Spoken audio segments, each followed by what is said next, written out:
Hi, everybody. It's Annie. Thank you so much for tuning in. In this month, March, I am talking about how I am planning for my future children.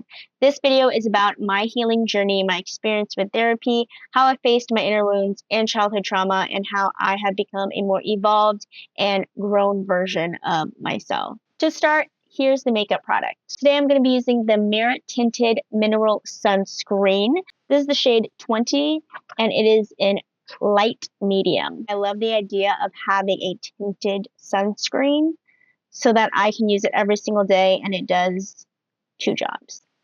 I already love the brand Merit. I have their foundation concealer stick and I love that product. And so this right here is just an additional step to really set the foundation before I go into the really light Merit stick. So it's not full coverage. It is just to kind of really even out your skin tone. I have some redness. I do have blemishes. I have hyperpigmentation. This tinted sunscreen will not completely erase those. But when we're talking about the evenness of my skin, there's a difference. And it is sunscreen. I'm getting a smooth look, less redness, and I'm protected. Now I'm going to go in with my Merit Foundation Concealer Stick. This is in the shade Camel. It is a light medium. So I'm going to dabble. And I am going to just place this product on the areas that need a little more coverage. And all I'm doing is just using my finger to really blend. This stick is a foundation and concealer. So it's really, you can put it all over your face like a foundation, or you can use it for spot correcting like a concealer. And right here, I'm going to use it as a spot corrector. I want to feel like I'm not wearing anything. And for me personally, if it shows still a little bit through, I don't mind that. I think it gives clarity that I am human and my skin is not perfect. So I don't mind a little bit of blemishes coming through. Just overall, I'm looking for a more smooth, even look.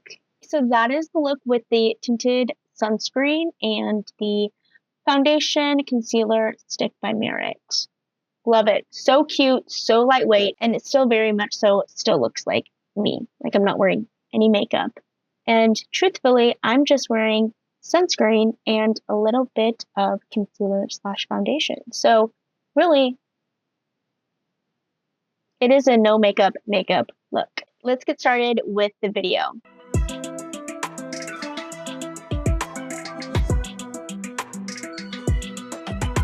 So how am I planning for my future children? First and foremost, I am doing the inner emotional work so that I can heal from my childhood trauma, so I can be emotionally present for my children. Therapy. Let's talk about therapy. So my first time ever in therapy was because of college. I didn't pay anything because it was already in my tuition.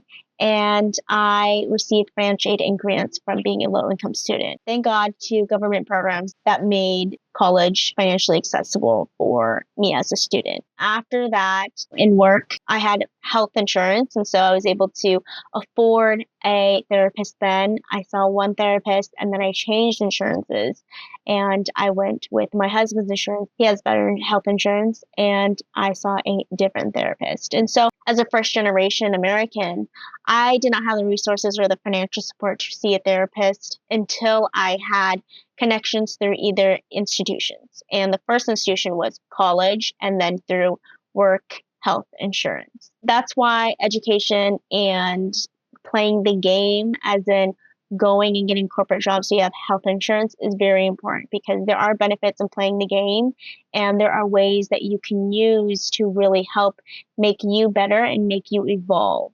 I'm going to be very blunt. Therapy is not for everyone. Okay, everyone's healing journey is different, and I'm just sharing my experience and what helped me. I needed therapy to really learn how to validate my story. For so long in my childhood, with all of the trauma that I experienced, I didn't know what my voice was. I didn't know whose voice was really my voice or an outside person's projection. And so it was really hard for me to understand what my experience was, what my story was, and how I can validate it internally. And so for therapy, for me, most of my work really involved having to process all the trauma, but then also really finding myself and validating myself. That is the issue that I had, and that's the issue that I had to address in therapy. And so, not everyone has the same issues. People go through trauma, people experience it differently, and people learn and rewire their brains in different ways with trauma. And so, everybody's experience is different. This is just mine. Some people will resonate with it, and some people it won't make sense because it does not relate to you because you probably had a different experience. I promise you, someone out there has experienced the same thing and processed it the same way. And I hope that you find people who can understand you in that manner so that you don't feel alone, because you're never alone. There's always at least some person who's experienced the same thing that you have. And it's much more powerful when we can really connect and build community based on helping each other grow and helping each other evolve. In order for me to validate myself, I had to really learn how to have self-awareness. I had to learn what were my patterns and what was I doing? What was I attracting? What was I allowing in my life? And how was I behaving? All of that is a lot of work. And when you have trauma, all of that is very overwhelming, and it's really hard to dissect all of it. It takes a lot of time. And it took about 6 years on and off therapy and a lot of life experience and a lot of mistakes to really get to where I am. And I'm very proud of myself, and I'm making this video because I want people to know that it's possible to get into a place where you're mentally healthy, even if you have experienced childhood trauma and have experienced fucked up shit, really. Yeah, fucked up shit. And so you can do it. Therapy is really not for everyone. I think therapy, some people aren't yappers. I'm a yapper. Okay, I can yap for days. That's why I'm making a video. Okay, I'm a yapper. Okay, therapy for me worked because I'm a yapper and I need feedback.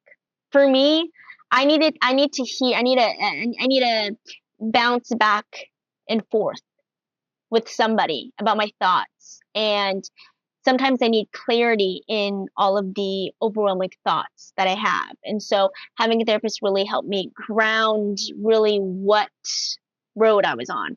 I struggle with anxiety and I do have depression. My childhood also made me hypervigilant, and so there's a lot of being everywhere.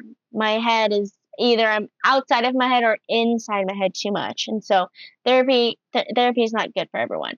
It builds self-awareness. You have to really surrender yourself, and you have to be really open to challenge yourself. I think the mistake that people kind of get sometimes with therapy is that therapy is supposed to validate your experience. Yes, it's supposed to validate your experience, but it's supposed to teach you how to validate your own experience.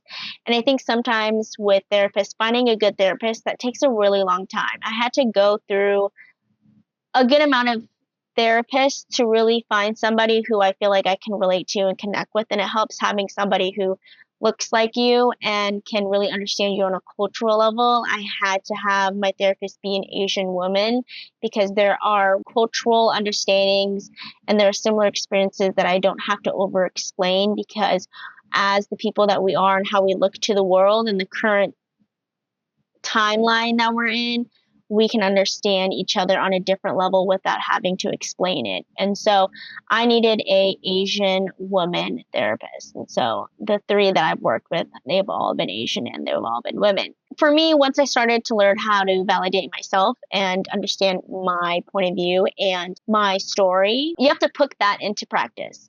So I had to continue to have life experience to really understand, how am I gonna behave with challenges? Am I still going to be able to validate myself even when I have people who remind me of the traumas from my past? When you put into practice and you get challenged, you start to build self-trust, and that helps rewire the brain of being safe in environments that I can't control. I had an anxious attachment. I think I gave too much power to people because I was scared of other people abandoning me. How I really healed from that is really building self-trust and self-identity to really understand the only person that really matters that I should actually care about abandoning is myself. And your girl's here, and she's firm, and she's grounded. It is the ultimate acceptance of all of the negative traits and all of the positive traits that you have.